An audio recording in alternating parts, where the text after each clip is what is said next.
Hello,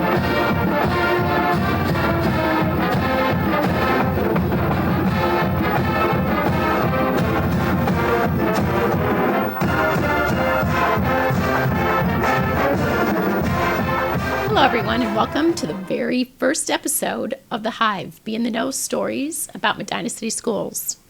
I'm Amy Busby, Director of Community Relations for Medina City Schools, and your host for this exciting new journey. This podcast is a space where we'll dive into stories, successes, and challenges that make Medina City Schools a special place to learn and grow. We'll bring you new episodes at least once a month, packed with updates, celebrations, and conversations that matter to our students, staff, and community. These episodes currently will live on our Medina City Schools YouTube channel. Joining me for this inaugural episode is Superintendent Aaron Sable. Welcome to the Hive, Aaron. Thank you. It's nice to be here. Buzz. That's my sound effect button that I wanted. Yeah, we're going to get there. So we're thrilled to have you here. And so maybe we can start by providing our listeners with some information that they may or may not know about our school district, such as the fact that we've now redistricted and it's going relatively smoothly as far as our students and our staff are concerned. Maybe the number of schools that we have currently, students, staff, and more importantly, the number of square miles that we work with every day.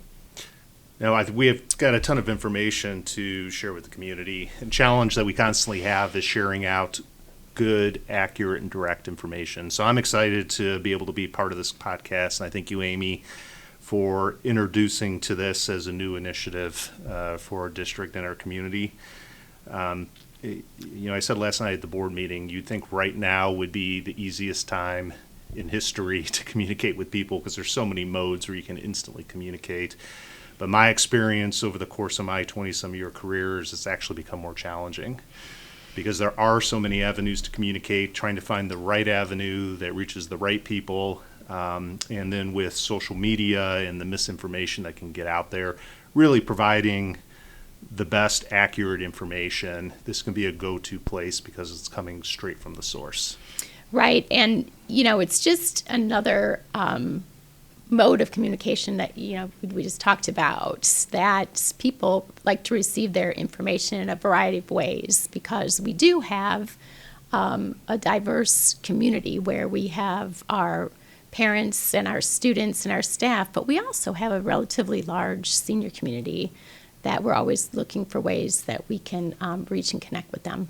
Well, and I know a lot of people, including people close to me, would rather listen than to read. Yeah. So it's an easy way to do it, and then being personal. I've heard this about myself and my role, and I understand it. It's part of the job, but I'm in so many formal situations when I'm talking to people or communicating, and for us to be able to have guests on and have informal conversation and really get to more intimately know the people that work in the district, whether it's a custodian, teacher, administrator, or superintendent.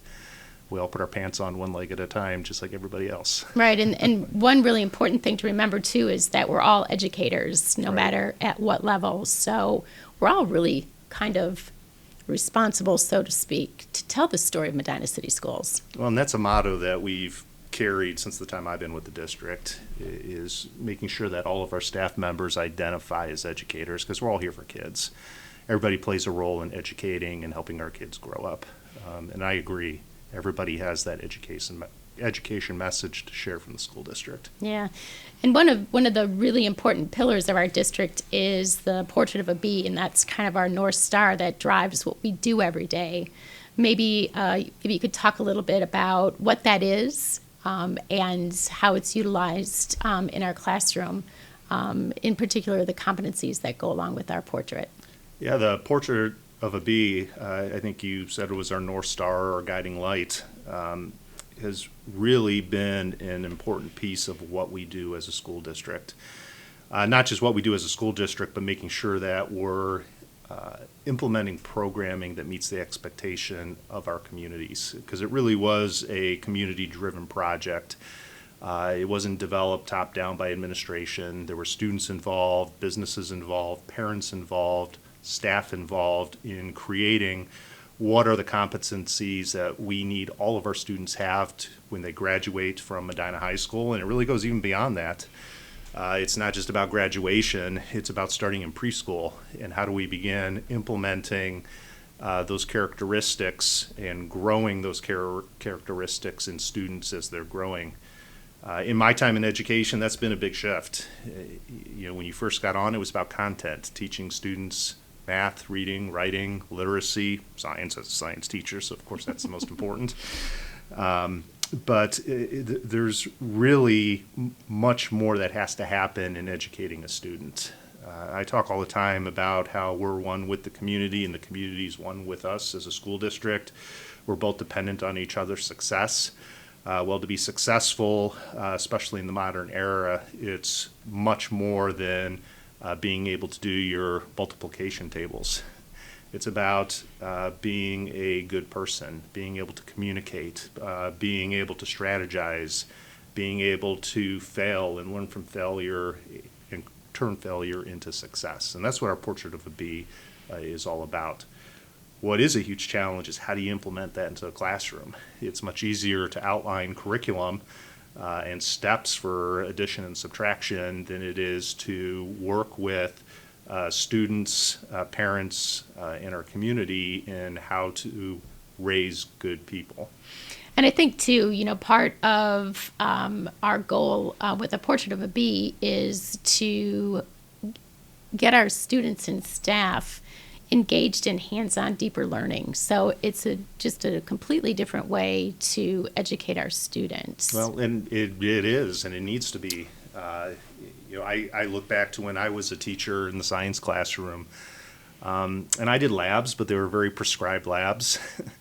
I gave notes regularly on an overhead projector, and you were teaching at the students rather than learning with the students. And the change in strategy that's utilized right now in education, which is a huge shift, is putting students in charge of their own learning. And what I mean by that is modeling the classroom more like what students will experience in the real world. So in the real world, you're not given a prescribed method for dealing with life's challenges or work's challenges. Those are things that you need to develop the characteristics and skills, whether it's being able to rebound yourself or reach out to others for help in order to find the solution. And it's really all about collaborating, and these are a lot of the things that our business community is looking for as our students graduate from Medina City schools. So they're really life skills as well as learning skills. Absolutely, and the collaboration's huge. So often you see a student in the classroom working on an assignment or a project that they're solely responsible for. And I've said this to other people, where in your job have you ever sat down with a major project and it's been solely your responsibility? Yeah. And if you're in a situation where that's the case, you're probably not around colleagues that are going to help the business, company, or school be successful. There's no major decision that happens in this district that's made by one person. It's a collaborative effort, whether it's administrative team, staff, or our Board of Education collaborating all together.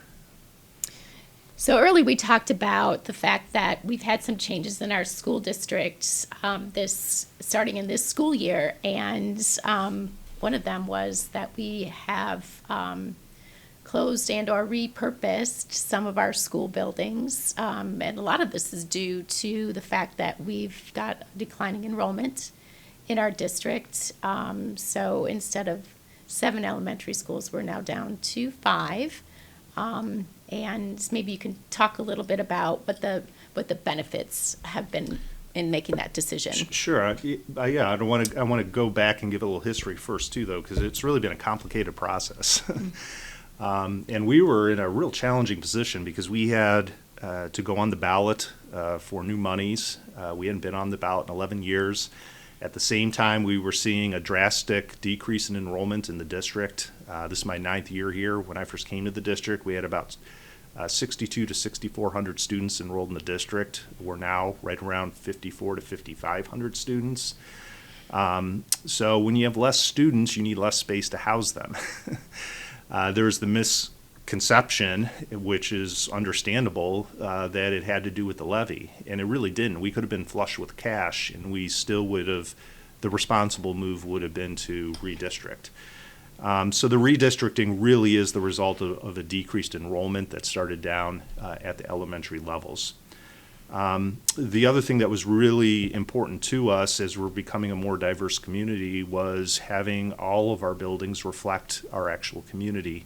And that's a challenge with having community schools, which we know is so important to our parents and our community. So our challenge was maintaining the community school model while making education in Medina City schools more equitable and being more fiscally responsible with the decrease in enrollment that we were seeing. We also had needs with our preschool program. The state of Ohio increased requirements for preschool education. It's a special education program that requires like peers, non-special ed students to be a part of. And the requirement for like students to be a part of that program was more than doubled, which has a big impact on the size of the program. So with the redistricting, we also had to figure out what we were going to do with our preschool program that was housed over at Northrop. And because of the lower enrollment, and you said repurposing, because neither of the buildings are closed, it allowed us to transition Heritage over into our preschool, our Helping Hands preschool. And I think a lot of people don't realize, but Garfield is really being pretty heavily utilized by the district right now. We moved our technology department over there that oversees all technology in the district, which you can imagine what a big job that is. In addition to that, we also moved our professional development center, which was housed at the high school, over to Garfield as well. So it's really an active building, and in addition to that, our board meetings are held there now, which I think we really saw the benefit of that last night with all the Veterans Day presentations. We had more than enough room to accommodate all of our visitors and have a welcoming environment for them, so they didn't have to stand out in the hallway and wait to come in. It's a little bit more inviting for sure. Kind of going back to, the number of students, our staff too, because of some of the reductions that we've had to make, has decreased our staff as well. So we're not, we don't house or our number of staff members don't serve. That is not coming out right at all. Yeah, we want to maintain good student to teacher ratios. And right, if we decrease if the amount of students are decreasing, the amount of staff is going to need to decrease as well. And again, part of being fiscally responsible, it's something that we're always trying to focus on and be aware of. We love our teachers and our staff, but being responsible with what we're doing with our taxpayers' money is important as well. Even before we went on the ballot and needed to go on the ballot, we were already in a reduction mindset. And that doesn't mean we were looking at cutting teachers or cutting positions, but as teachers were retiring or leaving, we were having a lot of conversation whether we needed to replace that position or whether we could shift people around. So that process was already occurring even before we went on the ballot the first time. What happened, though, when we went on the ballot it really lit a fire to make that process move forward faster than we had initially planned on, because we were forced to make immediate reductions, $4 million going into the school year. We were able to make those reductions with minimal impact on students in the classroom because of attrition and because of the decreased enrollment. And that's why even with the $4 million in cuts going in this year, most of our parents and students really haven't seen a difference in the classroom level. Our staff has definitely seen a difference because they see less colleagues when they come to work every day, or they're in a different building because of the redistricting. So that's obviously been a challenge for them. But in terms of the size of the classes that they're teaching, they're very similar to what we've actually had in the past. The difference you will see is you walk into a building like Fenn that maybe had 4 or 5 empty classrooms, and I say empty, but I know people would argue, well, those classrooms weren't empty because they weren't just sitting empty. They were being utilized for storage or for conference rooms or for office space. They've been reclaimed as classrooms. So our buildings are at the capacity that they were built to be at. Right, and it's a little bit more efficient way to run our school buildings by making sure that they have the number of students that they were built for. Oh, absolutely. Keeping buildings operating as full running schools with students is much more expensive than utilizing it as an office complex with a technology department or a professional development center that's utilized to train adults and staff in the district. Mm-hmm. So it's definitely a cost savings measure. Right. So a few things that we can celebrate is we recently did a little Did You Know series a few weeks ago that kind of shows our community what is happening around Medina City Schools. And a couple of those things were that, the number of AP courses that are offered at our high school, that we've been able to achieve 4.5 stars out of 5 on our state report card just recently. So those are really great things to celebrate when it comes to showing our community just exactly what happens on a day-to-day basis in our school community. Yeah, and I think we don't do a good enough job communicating those great things that are happening in our district. Sometimes that's why we have this. Yes, there's such a focus on the challenges, especially recently coming off of COVID and going into levy campaigns, that to really recognize and communicate the great things that are happening in our district. And no one person can take credit for those great things. All those things you just mentioned are the result of strategic planning that involves staff and students in the community and implementing expectations of our community into our schools. So it's not by accident that we have such a large number of AP classes now at the high school. It's something that our parents, our community demanded, our staff said was important, so it was a goal that we worked towards.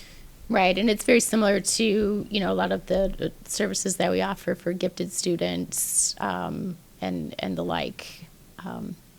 So lots of great things, and we're going to keep talking about those and share the specific stories with our students and our parents. That's really what I'm excited about with this podcast is, we're naming all these different programs and great things that are happening in the district. And it's often been from just our voice. Mm-hmm. So as the podcast progresses, to have people that are knee deep in the dirt working with AP classes and AP students, working with the gifted programming, pulling students out of classes, running gifted classes. Those are the voices that I think are going to be really important and valuable for our community to hear. And it'll give everyone a really good understanding of not only what happens in the classroom, but how the students are benefiting from what happens in the classroom. Oh, I agree. And having students here to talk about that. Correct. The actual students. So I know that not only Medina City Schools, but all districts in the state of Ohio are really running up against some challenges that could really affect what we're doing as a school district. And again, not just our school district, but also surrounding school districts. Can you talk a little bit about maybe some of the legislation that's out there that could come to fruition that would do that? Sure. And, before I even get into that, I don't think our community knows what an active role we play at the state level in advocating not only for public schools in general, but specifically for Medina City Schools on behalf of our students and our community. And that's probably our fault. It's not something that we shout to the hills about. It's part of what we do because it's best for our school district, Medina. But we have various administrators that are involved in committees at the state level, whether it's advocating for special education, gifted programming, working with our legislators down at the state office in Columbus, getting our perspective of Medina City Schools on the legislation, how it impacts us, and educating our legislators to help them make decisions that are best for our students and our community's expectations. I recently, this year, was asked to be a part of the executive committee for the Alliance. The Alliance for High Quality Education is a group of school districts across the state, and we advocate for fair school funding. We also advocate for legislation that supports public schools, and specifically suburban public schools that are considered wealthy like we are by the state. Because we all know, as being labeled as a wealthy district, how that can have a negative impact on our funding at the state level. There is all kinds of legislation out there, and I'm not going to get into detail on any of it. I think it would be a good idea in future podcasts to maybe focus on some of them, and have people come in and talk about how it impacts them. But right now, we're in a lame duck session in Columbus. So they're in a frenzy in trying to pass legislation that is important to the current senators before they roll over with new faces next year and have to start the process over.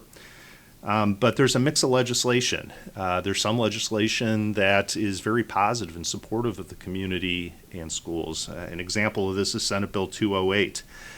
Senate Bill 208 is an open enrollment for military families. I think that's an outstanding thing. Not all school districts in Ohio offer open enrollment. We at Medina don't. Because we don't have board policy that allows open enrollment, that means if a military family gets relocated and they want their children to stay here, it's not necessarily an easy process to make that happen. Well, once there's legislation in place stating that that is a requirement for schools to offer open enrollment for military families, even if they don't offer open enrollment, they're not forcing districts to offer open enrollment, but to make an exception for our families that are serving our country and sacrificing and having to move around. Another positive piece of legislation that I've actually talked to people about once we were going through the levy process is our senior citizens and the burden on them with property taxes. Those are individuals that are staples in our community, leaders in our community, and extremely supportive of kids and our school district, but they're just so financially strapped. And right now, they're reviewing House Bill 402 and 572, which are property tax caps and freezes and rebates, which could go into place to help senior citizens with their property taxes. Senior citizens who have lived in their property for a prolonged period of time and still being able to be supporters of the schools like they want to be. There's also controversial bills out there. The legislators just passed Senate Bill 104, which is referred to as the bathroom bill, and this has to do with transgender students utilizing bathrooms that don't equate to their birth gender, and that's something that DeWine may or may not sign. Last I saw, it's sitting on his desk. That's a bill that I think warrants conversation in our community because it impacts our schools. What are our community thoughts on that bill? And then there's the House Bill 445 and Senate Bill 293, which is known as the LifeWise bill. And it's called the LifeWise bill. LifeWise is a Christian organization that wants to be able to provide religious education to students during the school day.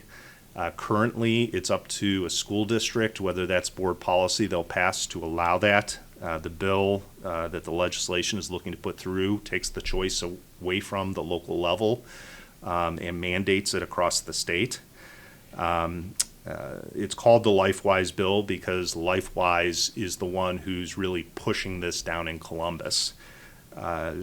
again, that's a good opportunity for community conversation, and we have had people show up to our board meetings to discuss both sides of this potential bill. Our stance as a school district is it's really not about LifeWise. It's about do we want to allow students to be released in the middle of the school day when they already have a short period of time within their academic classes, and I'm including art, PE, music as academic classes when I say that. But that's a bill that's actually likely to pass. So if it passes, how are we going to handle that with board policy in our school district? And those are just a few examples of a page-long worth of bills that are being discussed or maybe reintroduced in the new year. And I'd like to tackle some of those issues individually and have people come in and talk about them as well, so we can get varying viewpoints. Right, and certainly as we roll up on the end of the calendar year, we'll absolutely have some more information to share on each of those items because, as you mentioned, we are in a lame duck session, and they do try to move forward with a lot of those initiatives. And my key with the legislation piece is just informing our community about the bills and how they impact us. Some of the best feedback I got after our levy passed, literally it started the day after, it was from multiple parents and community members saying, we really appreciated the information during the levy campaign that was provided by the schools on legislation and how it impacts them, and we just didn't know. Can you guys to make sure you continue to provide that kind of communication? So that's a goal of mine. This is a good avenue to do that and just provide straightforward information on how some of these bills would impact and putting it back in the laps of our community to make the decisions through how they select their legislators into what they think should impact the district.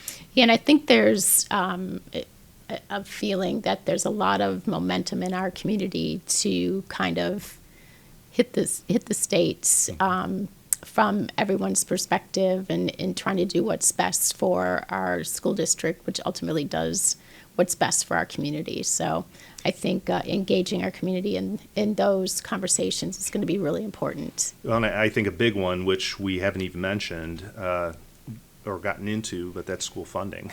Right. And the small amount of school funding that we actually receive from the state and the heavy emphasis that it puts on local tax dollars and why that's the case, the discussion around vouchers and voucher programs. Making sure that we're providing accurate information to our community regarding vouchers, which is public tax dollars that are going to private schools. Because I regularly, on a weekly basis, see misinformation that's being put out to the community, and I'm saying the community as a whole across the state, and it's coming from individuals that you should be able to trust in the information that they're sharing. Right, and certainly it's a goal of ours, no matter what mode of communication, is to make sure that we do have the best information out in our community. Right. So before we wrap it up, I am curious to get your perspective on what you're most excited about as we start to kick off our podcast, The Hive. It's being able to share stories. That's what I'm most excited about. It's easy to talk about legislation. It's easy to talk about AP, gifted, the portrait of a bee. But to have a story element to what we do with this podcast so that people can actually relate to it, see how it's impacting their own children or their own day-to-day lives is really, to me, the exciting part of this podcast, and not just a boring page and a half letter from the superintendent coming through email. Which, as we know, people don't always take time to read that. So there's a lot of information that may not make it to where we want it to go. Absolutely. Yeah. So and people really like to hear from our students because they're probably the ones that have the best perspective on what they are learning. If you want to know what is or isn't going on in the district, or you want to hear it like it is, go sit down with a high school student.